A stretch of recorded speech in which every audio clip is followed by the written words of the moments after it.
26 मई को शपथ ग्रहण के बाद से ही प्रधानमंत्री के पद संभालने के अलावा जिस एक मंत्रालय पर सबकी नजर थी वो है गृह विभाग। बीजेपी के राष्ट्रीय अध्यक्ष राजनाथ सिंह को नरेंद्र मोदी ने सरकार में नंबर 2 का ओहदा देते हुए गृह मंत्रालय की जिम्मेदारी दी थी। राजनाथ गुरुवार को गृह मंत्री के रूप में कार्यभार संभालने के लिए नॉर्थ ब्लॉक पहुंचे। गृह मंत्रालय में केंद्रीय गृह सचिव अनिल गोस्वामी की अगुवाई में वरिष्ठ अधिकारियों ने गुलदस्ता देकर राजनाथ का स्वागत किया।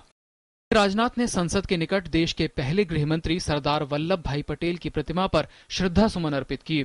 गृह मंत्रालय के पास देश की आंतरिक सुरक्षा के अलावा पाकिस्तान, चीन, भूटान, नेपाल और बांग्लादेश से सटी अंतर्राष्ट्रीय सीमाओं की सुरक्षा का भी जिम्मा होता है। गृह राज्य मंत्री किरण रिजिजू ने भी आज ही अपना कार्यभार संभाल लिया।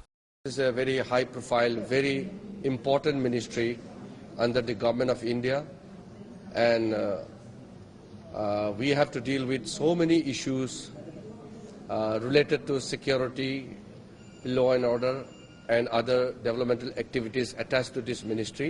बुनियादी ढांचा विकास के लिहाज से बेहद अहम मंत्रालय माने जा रहे सड़क परिवहन, व राजमार्ग और जहाजरानी मंत्रालय के प्रभारी के तौर पर नितिन गडकरी ने भी कामकाज संभाल लिया है।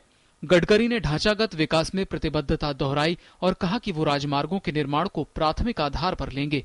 मैं बहुत खुश हूँ क्योंकि इस खाते के इस डिपार्टमेंट के बारे में मैंने जब प्रधानमंत्री से पूछा था तो उन्होंने मुझे कहा कि आप जो कहे, तब मैंने कहा कि मुझे रोड का ही काम करना है क्योंकि मैं कुछ कर चुका हूँ मुंबई में, महाराष्ट्र में।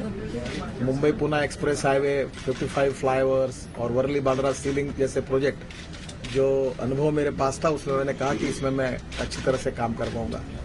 इसके अलावा पर्यावरण मंत्रालय का स्वतंत्र प्रभार संभाल रहे प्रकाश जावड़ेकर और विदेश राज्य मंत्री वीके सिंह ने भी अपना कामकाज संभाल लिया। देश के लिए सबसे अहम विषय एक तरह से है क्योंकि हमारी विकास का बहुत बड़ा जिम्मा इस विभाग पे आता है। पर्यावरण की रक्षा भी, देश का विकास भी, और इसमें कोई अंतर विरोध नहीं है।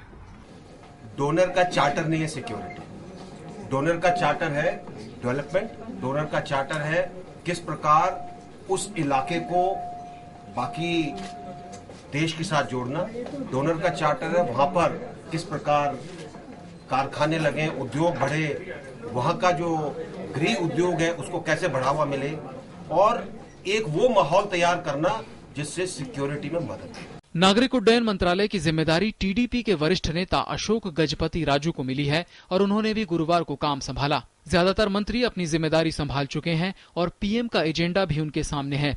ऐसे में आने वाले दिनों में मंत्रालय में कामकाज पूरे जोरों पर दिख सकता है। DD news.